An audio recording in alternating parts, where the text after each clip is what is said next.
Here's an update on the Acorn cop and his victim. His victim has a statement, and his lawyer does as well.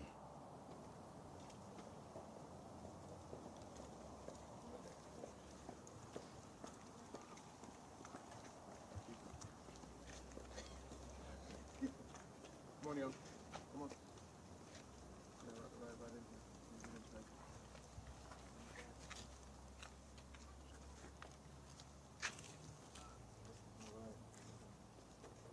Does yeah? Come on. It's okay. It's okay. Come on. It's okay. We're good. It's all good. No? Come on, right over here. Yeah. Come on, right over here. It's okay. It's okay. I'll make sure nobody gets you. Not out here. None of these folks have fangs. All right, my name is DeWitt Lacey. I am an attorney with the law firm of Burris, Nissenbaum, Curry, and Lacey. And we are here today to talk about what happened to Marquise Jackson, who's standing here with me, with his family, by way of some Okaloosa County Sheriff's Department officers or deputies. Now, I'll say this, folks. There's been a lot of comical comments about what happened and comments about the initial videos that had been released by law enforcement, right? The nature of the officer's mistake, their reaction, and what has been told to law enforcement, or what has been told by law enforcement to the public, is that everything's okay, right? The officer who made this horrible mistake, the one officer, they say, has been now terminated or resigned, and all is well. Marquise was not hit by any of the dozens of rounds that were fired into that vehicle, so we should all be okay and go home and have a nice evening. But that isn't the truth. That is not the truth. If that were the truth, I ask you this. I want you to go talk to the psychologists who see our war veterans. Even though some of them may have not been struck or hit by bullet fire, they still have a lot of psychological issues and turmoil and trauma from those wars, from those engagements. If we think that that is okay, I would say talk to the refugees and or folks who come here from war-torn countries. Though they may have not been shot themselves, they still bear the wounds of the psychological trauma of being involved in this type of violence. You know, the difference is Marquise does not live in a war-torn country, or so we believe. Marquise did not participate in some type of civil unrest in a country that's experiencing a lot of turmoil. He's right here in Fort Walton. And he had all these rounds fired at him. And of course, there's trauma that comes with that. Luckily, fortunately, he survived miraculously. You're covered. You are covered, brother. But miraculously, he survived. And he's here to talk about it today, okay? And he's got a statement he wants to tell you all.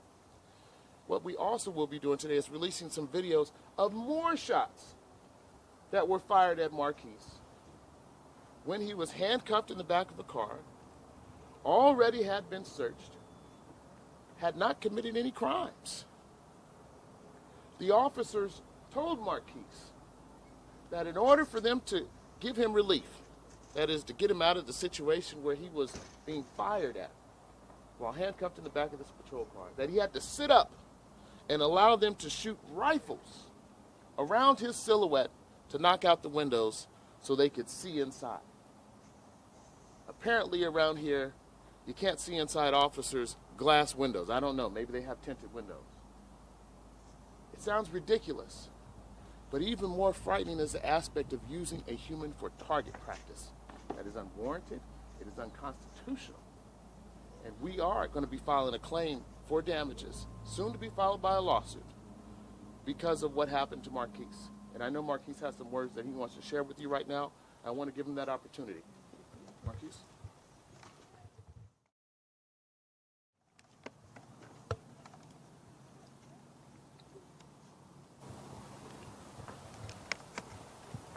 want to start off by thanking God for keeping me here with my family and friends, because there was a chance that I could have died from each bullet that was shot at me. On November 12th, my life changed forever. I haven't been the same since. Will I ever have a peace of mind again? Imagine being shot at a tremendous amount of times while handcuffed in the backseat of a cop car by the ones we call to protect our community. My life flashed in front of my eyes as I hear gunshots and feel bullets going across my face. I instantly ducked my head while shattered glass fell on top of me. I began to pray, asking God to protect me as shots still coming from different directions. After many rounds were fired, there was a slight break. Officers then told me to put my hands in the air and sit up straight. I knew I couldn't put my hands in the air because I was handcuffed, and I couldn't sit up straight because they were aiming at my head. I thought my life was over. I sat up straight looking around, and I see many guns aiming at me. I then left it up to God again as I faced forward, closing my eyes, asking for help. Then they began shooting again. I found a way to rest my hands on the shattered window area to prove I haven't done anything wrong. Moments later, they swarmed the car searching for weapons. There was nothing found. Looking around, I see my parents crying. I only can imagine how much pain that brought them, not knowing if their firstborn was either dead or alive. Picture your children in my situation. How would you feel? I was then held in a cell for hours with nobody knowing anything. After them almost taking my life for no reason, I could only think of the worst. I thought I was never coming home. Eventually, an officer came in the cell and told me I was free to go with no charges. This was the scariest day of my life. I would never call 911 again for an emergency after this. Oklahoma County Sheriff Department caused so much pain, not only to me and my family, but different families across the world. I deal with flashbacks and nightmares every day. I wish I can get this image out of my head. It has really taken over my mental. As I continue trying to live my normal life, being a part of the MBNO Foundation, giving back to different communities and coaching the youth, I deal with constant reminders of this traumatic situation. I pray that one day I'll again be myself. Last but not least, I want to thank everyone who was standing with me during this difficult time. I love y'all, and always remember Jeremiah 29:11. For I know the plans I have for you, declares the Lord. Plans to prosper you and not harm you. Plans to give you hope in the future. God bless. All right.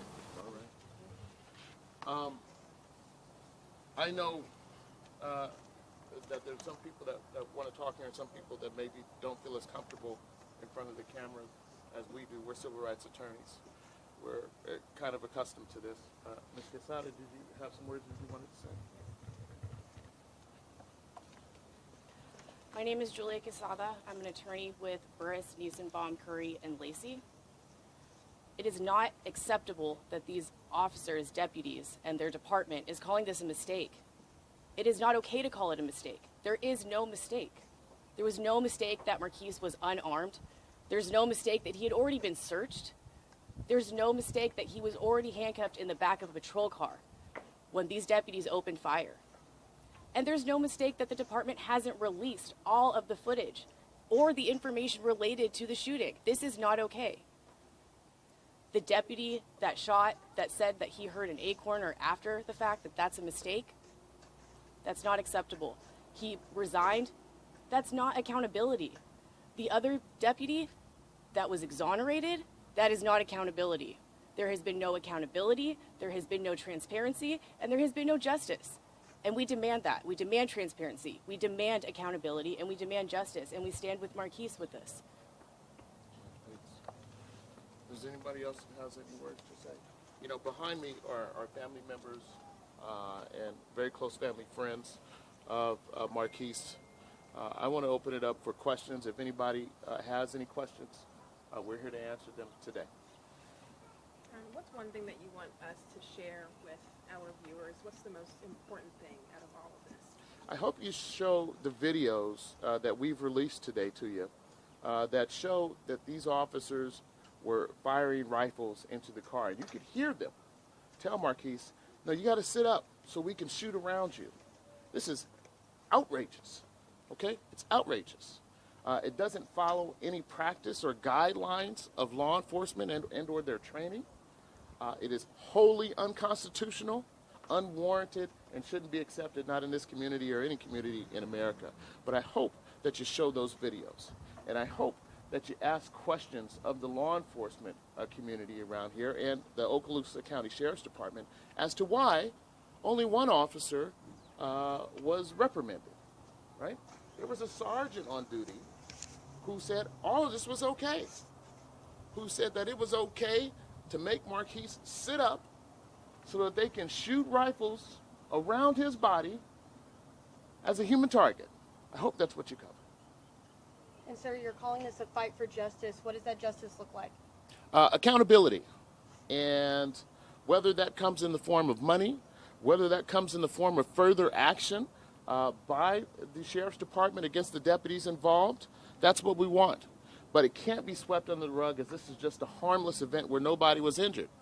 You have a family here who was praying for their life. Praying for their life, that their loved one was not hit or injured when he hadn't committed any crime. Yes, we want to clear Marquise's name. He's not a criminal. He's not a monster. I know we're sitting here in Florida and we're some years off from Trayvon Martin or Michael Brown, but it's the same story.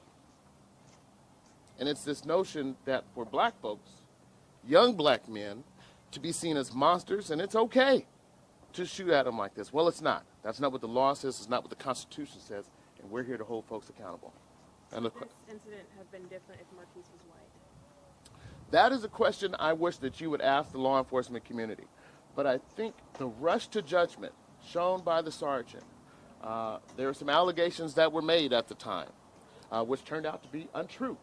There was no real investigation by law enforcement except, well, we'll handcuff him and put him in the back. And then somehow, I don't know, maybe they thought you were Jason Bourne or somebody, Marquis, said that he escaped from handcuffs, pulled out a silenced weapon, and started firing from inside the car. It sounds ridiculous. It sounds ridiculous, and I hope it sounds ridiculous to the public. So that's what we're here about. The sheriff released a statement earlier this morning saying there are active investigations into all of this. Have you had any contact with those cases that are pending now? No one has given us a call just yet.